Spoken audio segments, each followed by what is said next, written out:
За сайн байцгаана. Хураангуй теолог төслийнхөө 17 дугаар хичээл буюу Бурхны бүтээлийн талаарх доктрины 4-р хичээл сүүлчийн хичээлийг бид суръя. За энэ хичээлүүдээр бид ерөнхийдөө Тэнгэр элч нар, сатан, чөтгөрүүд, хүний хүн бол Бурхны дүр төрхөөр бүтээгдсэн. За мөн хүнийг бүрдүүлж байгаа бие сэтгэл сүнсний талаас сурсан. Харин энэ хичээлээр бид нүгэл гэдэг зүйлийн талаар сурах болно. За нүгэл гэж юу юм бэ? Яагаад нүглийг Библиэд маш их онцолж нүглийн шитгэлийг Есүс хүртэл өөрөө бие махбоддоо эдэлж хүнийг нүглээс чөлөөсөн бэ гэдэг энэ бүхэл бүтэн хүн төрлөختний түүхэнд гай, зовлон, өвчин, дайн, дажин, аимшиг авчирсан энэ нүглийн талаар бид өнөөдөр сурах болно. За Бурхны тогтоосон ёс суртахууны хэм хэмжээг зөрчихийг нүгэл гэж юм Библиэлд үздэг. Өөрөөр хэлбэл хүний төрөлхийн мөн чанар үйлдэл, хандлага, үг ба сэтлэр илэрдэг энэ зүйлийг бид бол Библийн хэрэг дээр илэрч байгаа зүйлэнд Библийн ёс суртахууны хэм хэмжээ зөрчих юм бол энэ нүгэл болно гэсэн. За анхны хүн Адам, Ева хоёр бол Бурхны өмнө нүгэлгүй сайн мөн чанартай бол бүтээгдсэн байдаг. Харин нүгэлд тэд өдөөгдөхөд Бурхны эсрэг тэрсэлж нүгэлд унсан байдаг. За Адам, Ева хоёрыг үйлцсэн нүглийг анхны нүгэл буюу англиар original sin гэж ярьдаг. Тэгэхээр анхны хүмүүс нүгэл үйлцснээр энэ анхны нүглээс болоод бүх хүн төрлөختөнд төрөхдөө нүгэлт мөн чанартай төрөх болсон байдаг. За нүгэл үлдэх санаа хүн болгон төрдөг. Нүглийн янз бүрийн санаа төрдөг. Энэ нүгэлд өдөөж байгаа, нүгэлд уруу татж байгаа энэ зүйл бол өөрөө нүгэл биш. Харин тэр өдөөгдөж байгаа өдөөлтөнд дагуу бодоод бясалгаа тэр зүйлийг үйлдэх юм бол энэ бол нүгэл болж хувирж байгаа юм. Тэгээ нүгэл бол зөвхөн өөртөө муу мухай хор хуршигтай үр дагаврыг авчраас зогсохгүй эргэн тойрондоо бүх харилцаанд хор хохирлыг авчирдаг юм аа. За миний дэлгэцийн хажууд байгаа хэсэгдэр Библийн ишлүүдийг гарна. Библийн ишлүүдийг би уншия. Тэгэхээр та бүхэн бичиж аваад Библиэсээ уншаад энэ хичээлээ сонсорой. Эхлэл 3 дугаар бүлэг, 2 дугаар Самуэлийн 11, 12 дугаар бүлэг, Дуулал 51 дугаар бүлэг, Исая 1 дугаар бүлэг, Изекиэл 8 дугаар бүлэг, Хосея номыг тэр чигээр уншаарай. Матай 12 дугаар бүлгийн 22-оос 23, Матай 23 дугаар бүлгийн 1-ээс 39, Ром номын 3 дугаар бүлгийн 10-аас 18, 23 дугаар Ром 3-ын 23 дугаар ишлэл. За Ром 5 дугаар бүлгийн 12-оос 21, Ром 7 дугаар бүлгийн 7-оос 25, 1-р Коринтын 5 дугаар бүлэг, Яаков номын 1-р бүлгийн 13-аас 15. За эдгээр Библийн ишлүүдийг та бүхэн дэвтэртээ бичиж аваад Библиэс уншаад энэ хичээлийг сонсвол илүү тодорхой болно. За Библийн эхний ном болох Эхлэл номын 3 дугаар бүлгээс Библийн хамгийн сүүлчийн ном болох Илчил номын 19 дугаар бүлэг хүртэл нүглийн талаарх доктрины түүх бол бичээстэй байгаа. Анхны хүний нүгэл бол зөвхөн хориотой жимс эцэндээ байгаагүй. Тэгээ нэг ах маань хошигноод Адам тэр яавлыг иддгүүл байсан байхгүй гэж хошигнсан байдаг. Үнэн дээр Адам яг яавл гэдсэн үү, ямар жимс эцсэн гэдэг Библи бол заагаагүй. Харин тэр жимсийг бол юу гэж нэрлсэн бэхээр хориотой жимс. За анхны нүглийн талаар Библийн хэсгийг харцгаая. Эхлэл номын 3 дугаар бүлгийн 1-ээс 7 дугаар ишлэлийг уншия. Эзэн Бурхны буй болгосон хээрийн хамаг амьтдаас хамгийн ов мэхтэй нь болох могой. За энэ бол эртний могой буюу луу гэж нэрлэгддэг сатаны тухай ярьж байгаа. Эмэгтэйд хандан энэ цэцэрлэгт байгаа альж модноос идэж болохгүй гэж та нарт Бурхан үнэхээр хэлсэн гэж хэлсэн. Тэр эмэгтэй могойд бид энэ цэцэрлэгдэх моддын жимсийг идэж болно. Харин цэцэрлэгийн гол байгаа модны жимсний тухайд та нар түүнээс бүү ид бас түүнд бүү хүр. Эс бөгөөс та нар үхэн гэж айлдсан гэхэд могой эмэгтэй та нар ерөөсөө үхэхгүй. Та нар түүнээс идсэн тэр өдөртөө л нүдшин нээгдэн Бурхан шиг болж сайн үг мэдэх болно гэдгийг Бурхан мэдэж байгаа гэжээ. Тэгээд тэр эмэгтэйг хардвал уг мод нь хүнсэнд сайн, нүд булаам, ухаан тэлмээр, хорхоо хөрмөр сайхан харагдсан тул жимснээс нь авч идэжээ. Тэр хамт байсан нөхөртөө өгч тэр нь ч идэжээ. Тэгээд тэр хоёрын нүд нэгдэн хоёулаа нүцгэн байгаагаа мэдээд инжир модны навцыг хооронд нь холбож өөрсдөө бэлхэмж хийж гэсэн. Тэгэхээр энэ хэсгийг унших юм бол тэр сатан бол чи тэр хүнийг ал тэр хүнийг чи тийм ээ одоо устдаг.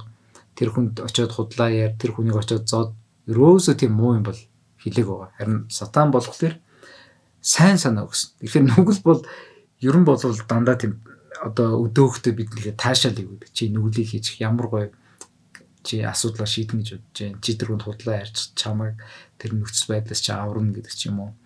Өөрөөр хэлбэл тэр нөгөө нүгэл бол үргэлж бидэнд нөгөө таашаалыг бол амладаг. А нүглийг хийсэн дараа нүгэл бол насан туршид нь боолчилдаг. Яг энэ схем бол өнөөдөр хүртэл ажиллаж байгаа. За сатан болвол тийм ээ одоо тэр сайн сайхан зүйлийг амлсан. Тэгээ нүгэл бол таашаал амладаг боловч үр дүнд нь үргэлж боолшил байдаг тухай сайныг өв бурхныг өв гэдэг одоо Джон Бевери номон дээр маш тодорхой хэлсэн байдаг.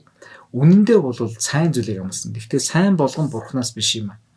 Бурхан бол Адам Ева хоёрыг тийм ээ бүтээхдээ өөртөө хамт харилцаатай өөртөө үрд мөхөд байгаас гэж хүсдэг. Тэгтэл сатан болохоор бурхнаас тэр хоёрыг салгах, бурхангүйгээр амьдрах, бурхантай бурхангүй амьдарч болд юм аа, бурхан шиг болж болд юм аа гэдэг энэ бардамнал, энэ одоо бурхангүй амьдралын энэ одоо өдөлтийг хийсэн. Тийм учраас Адам Ева хоёрын хувьд бол үнэндээ тэр нүгэл нь хориотой жимс идсэндээ байгаа ш. Харин жимс идэхээс өмнө тэр процесс байгаа.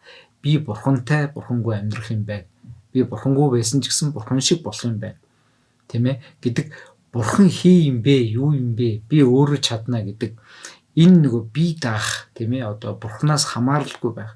Бурхны доор бурхнаасаа хамааралтай, бурхнаасаа сайн сайхныг хүртэж, бурхны өгсөн мэрэгүү ухаанаар хүч чадалтай, эрх мэдэлтэй, амжилттай явахын оронд бурхангүйгээр явах энэ замыг сонгосон нь анхны нүгэл болсон юм. Тэгэхээр Яков номын 1-р бүлгийн 13-аас 16 дээр бурхан хэнийг ч нүглээр уруу татдаггүй. Харин бурхан бодвол төгс төгөлдөр юм. Харин тэр нүгэл үлдэх санаа хүн төрөх үе тэр нүглийн санааг тэр хүн одоо эмгтэй хүн тийм ээ үр хүүхдийг одоо хөвлөдөө одоо боожуулаа тэг төрүүлэхтэй адилхан нүглийн санаа хүн төрөөд тэр нүглийн санааг тэр хүн тээж авсаар байгаа төрүүлэхүүд тэр хүн нүгэлтэй болдог тухай гардаг. Тийм учраас бурхан бол Адам Ева хоёрыг нүгэлд бол уруудтаагүй. Харин сатан бол тэр бурхнаас салгах гэж бурхны одоо дайсан учраас бурхнаас тэр бурхны бүтээлийг салгах гэж энэ зүйлийг хийсэн байна. Тэгэхээр нүгэлд өдөөгдөх тэр акшн бол өөрөө нүгэл биш. Харин тэр нүглийг бясалгаад бодоод тэр нүглийг үйлдэх юм бол тэр нь бол нүгэл гэж байна. За нүгэл гэж яг юу гэрэд байна гэхээр нүгэл бол бурхны тогтоосон ёс суртахууны хэм хэмжээнд дуулууруу байдлаараа илэрч байгаа хандлага байна. Тийм ээ бардамнал буруу бодол тийм ээ бурхангүй амьдрч болно гэдэг нь хандлага байна. За мөн нүгэл бол тэр ёс суртахууны хэм хэмжээг зөрчиж байгаа үйлдэл байгаа. Бүү завхаар, бүү аллагууд, бүү худал ярь гэж хэлсээр байдал чинь яг тэрийг эсрэг хийж байгаа зүйл бол үйлдэж байгаа бол тэр бол нүгэл. За нүгэл бол бурхны тогтоосон хэм хэмжээ, ёс суртахууны хэмжээг дуулуургүй байдлаараа тийм ээ хэл яриагаараа илэрхийлж байгаа ховж гүтгэлэг хоёр хүний дунд яс саях ив түнжингүү болох гэдэг ч юм. Энэ зүйл бол нүгэл байгаа. За нүгэл бол бурхны тогтоосон ёс суртахууны хэм хэмжээг дуулуургүй байдлаараа үйлдэх одоо тэр сэтэл байна. Тийм ээ бусдыг хохироох, амин хуваачээ, өөрийгөө алдаршуулах гэдэг. Өөрөөр хэлбэл хандлага, үйлдэл, үг яриа, сэдэлгээд энэ бүх зүйл маань хэрэг бурхны хэм хэмжээнээс зөрчиж байгаа бол энэ зүйлийг нүгэл гэж хэлж байгаа. Мөн бурхны өмнө хийх ёстой зүйлээ хийхгүй байвал энэ бас нүгэл үйлдэж байгаа. Өөрөөр хэлбэл би татвараа төлөх ёстой бол татвараа төлөхгүй бол энэ нүгэл болно. Өөрөөр хэлбэл би шудраг байх ёстой шудраг биш хуурамч байх юм бол энэ бас нүгэл болно.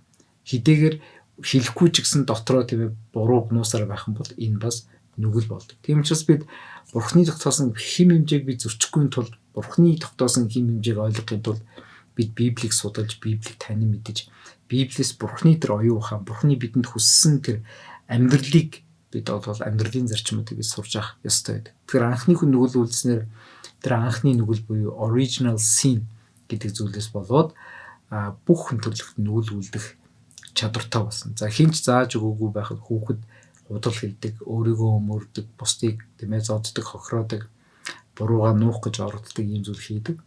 Ямар ч сайн хүн байсан тийм ээ тодорхой нөхцөл байдал дээр өдөгдөхөд тэр хүн бол нүгэл үлдэх чадвартай байдаг. Хичнээн сайн байхыг оролдсон ч гэсэн хүн хизээ нэгэн цагт нүгэл хийж түүнээсээ болоод дарамтанд ордог ийм зүйл байна. Тэгэхээр нүгэл нь хувь хүнд хамаатай юм шиг боловч нүгэл нь бол тэр үр дагавар нүглийн хор охин болох тэр эргэн тойрондоо бүх харилцаанд нөлөөлж нүгэл нь мэдээж юуны өмнө бурхны эсрэг хийж байгаа тэрслэл байдаг учраас бурхантай харилцаанд нөлөөлдөг. Тийм ч бас туйлын ариун бурхан нүгэлт хүмүүнтэй харилцах боломжгүй болсон учраас бурхан хүн хоёрын хооронд Есүс Христ зууч болж өөр дээрээ тэр хүний гим нүглийг аваад бурхантай биднийг хооронд нь холбож өгсөн юм. Тийм учраас бид гим их болгондоо бид Есүсээ намайг уучлаарай гэж бид хэлэх ёстой. Есүсээ би таныг гомдоосон, та миний төлөө загалмай цуглуулсан, миний гим нүглийн төлөө та алуулсан боловч таны тэр загалмайн өхөл таны загалмайн зүйлийг үн цэнэгүй болгож захин гимээс намайг уучлаарай. Бурхан аав намайг уучлаарай. Би дахин нүглийг үлдэхгүй байх надад туслаач гэдэг энэ гимшил бидний амьдрал байснаар бид бурхантай эргэж харилцаагаа гэргүүлж олж авдаг. За нүгэл нь өөрийнхөө эсрэг үлдэж байгаа гим байв. Өөртөө буруудахад ял зэмэл шийтгэлийг дууддаг. Нүгэл нь бидний амьдралд хараалыг дууддаг. Тийм учраас бид нүгэл хийхгүй тулд тийм ээ үнэхээр эзний өмнө ариунаар амьдрах ёстой. Хүн галаар тоглох юм бол галаар өөрийгөө шатаадагтай адилхан нүгэл хийчихэд өөрөө гим зэмгүй зөв зүгээр байна гэж байхгүй. Нүгэл хийсэнд бол тэр нүглийн хор хохирлон тэр хүнд бол ирнэ. Мэдээж тэр хүн уучлагдах гэсэн хариуцлагаас мултрахгүй. Тэр хүн хариуцлахаа тэмээ төлсөөр хариуцлага барагдуулсаар гим буруугаар уучлагдсан ч гэсэн хариуцлага үүснэ хэвээр байх юм аа. За нүгэл нь бусад хүмүүстэй харилцах бидний харилцааг бас эвдэж байдаг тийм ээ. Эхнэр нөхрийн, найз нөхдийн, хөршүүдийн тийм ээ хооронд итгэлцэл алдагддаг, ичхүүр авчирдаг, үзэн ядалт, хөндийрэл, сөрөг хандлага, бие биенийхээ талаар харилцаан сэвд суудаг, анцаагаад бүр хагардаг, сүрдэг энэ зүйл байдаг. Тийм учраас бид хэн нэгний эсрэг нүгэл хийсэн бол буруу юм ярьсан бол тэр хүнээс уучлахгүй байх хэрэгтэй. Мөн тэр буруу ярьсан юугаа засаж би тэр хүнлээ буруу юм хэлжээ гэдэг зүйлээ бас хариуцлагатайгаар мэдэгдэж байгаа хэрэгтэй. За нүгэл нь бас байгаль орчинд бас муу нөлөөлдөг. Хүний шунлаас болж бидний газар шороо байгаль ямар муухай болж баялагын авахын тулд ус тийм ээ ууд нуруу бүх юм эвдэл сүйтгэж мал ахгүй тийм ээ ан амтан тэр дотор байсан экологийн бүгдийг сүйтгэж байгаа. Тийм учраас бид тэр сүйтгэснээр шанд бид байгалийн гам шиг өвчин тахал энэ бүх зүйл нэрвдэж байгаа. Тийм учраас нүгэл бол зүгээр л тэр хүний хувийн асуудал биш тийм ээ. Энэ бол миний асуудал. Чи өөрийнхөө хэргийг өөрөө бити хүний амьдралд оролцоод гэхээс биш гэхгүйгээр миний нүглээс болж бурханы эсрэг тэрсэлж байгаа бид өөрийнхөө эсрэг тэрсэлж байгаа бусдынхаа өмнө тэрсэлж байгаа надаас болж миний гэр бүл хохирч байгаа надаас болж миний найз нөхөд хохирч байгаа надаас болж улс орн минь эргэн тойрон байгаа хүмүүс нь хохирч байгаа. Тийм учраас би зөв явах ёстой. Би нүглийг үлдэхгүйгээр нүглийг эсэргүүцэж би зөв явах ёстой гэдэг энэ сэтгэлтэй байх ёстой. Мэдээж бид энэ нүглээс минь аварсан Есүс Христэд бид үнэхээр насаараа төлж баршгүй их өртөө. Тийм учраас бид үнэхээр түн талархаж амьдрах ёстой. Есүсийн нэрийг алдаршуулж амьдрах ёстой. Есүстэй бүхий л талаар адилхан болж үнэхээр өөрчлөгдөж зөв болж төлөвшөж амьдрах ёстой тийм ээ. Тийм учраас энэ нүгэл гэдэг хичээлийг бид сурахдаа би юм уухай хүн шүү гэж бодхоос илүү ийм муухай хүний төлөө Есүс амиа зориулсан. Ийм ачаагүй дорой, сул дорой адгийн амтны төлөө миний төлөө бурхан хайраа өгсөн юм а. Тийм учраас энэ хайрын хариуд би ариун амьдрий, зөв амьдрий. Ариун зөв амьдрсны үр дүнд би бурханы өмнө гимгүү, гимзэмгүү, бусдын өмнө гимзэмгүү бүх харилцаа минь амар тайван, эрүүл сарвал баяр хөөртэй үнэхээр хөгжин цэцгэлж амьдрахыг хүсэж байна гэдэг энэ сэтгэлийг та олж авах юм бол та энэ хичээлийг сурсны гол үр дагавар бол. Ингээд энэ бурхны бүтээлийн талаарх доктрин гэдэг энэ доктрины хүрээнд би 4 хичээлийг сурсан. За энэ 4 хичээлийг та бүхэн дахин сонсороо. Бурхны бүтээл гэдэг бол зөвхөн хүн биш, бас сүнслэг биетүүд байгаа.